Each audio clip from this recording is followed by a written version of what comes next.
So there was a great new poll in Hebrew that reveals that everything that me and others have been saying about the genocidal feelings of Israeli society are still completely true. Let me show you.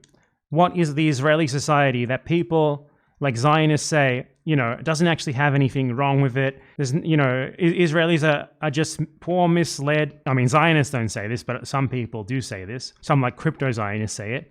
Like Israelis are poor and misled and, they're just propagandized. It's not that they're actually, in general, bad people with genocidal beliefs. It's rather just that they've been propagandized. So there was a new poll in Hebrew. They always publish this stuff in Hebrew to try to make it hard for people to find. Yes to transfer. 82% of Jews in Israel favor deporting Gaza residents. 82%.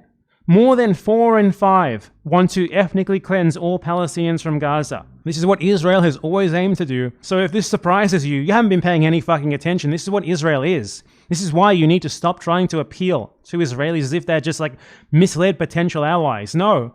Of course they support getting rid of all Palestinians. Palestinians pose an existential threat to their Jewish supremacist project, which they widely support. Palestinians have competing claims to the land that they stole. Of course they want to get rid of them. Get with the fucking times. So it's 82% who support a complete ethnic cleansing, 56% who support the complete expulsion of all Palestinian citizens of Israel. It's also Arab citizens of Israel, so even like the Druze, like the groups that they usually like, 56% of them want them gone, okay? 65% of the people who surveyed said that Palestine is a contemporary incarnation of Amalek. That is the biblical people who were erased, who were like wiped off the face of the earth in a genocide by the Israelites. And 93% of them responded that the commandment to wipe out the memory of Amalek is also relevant to this modern-day Palestinian Amalek. This is the reality. 47%, that's almost half of all Israelis, said that when the IDF conquer an enemy city, all of its inhabitants should be killed. 47% said that. 82% want to erase all Palestinians from Gaza. 47% of them want to kill them all. What more is there to say about this? Of course they're like this. It's what their national project is.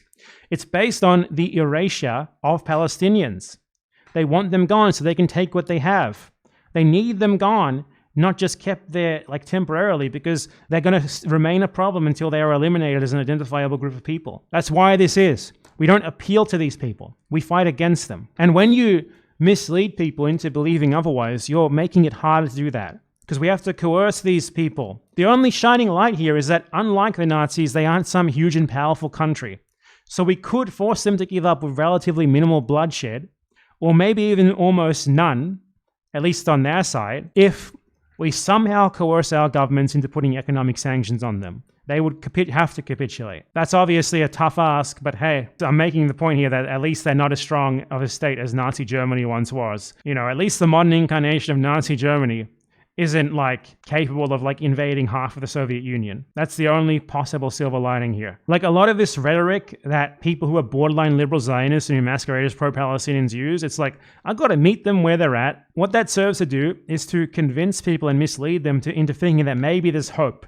Maybe we can turn these people. So maybe coercive action isn't really needed.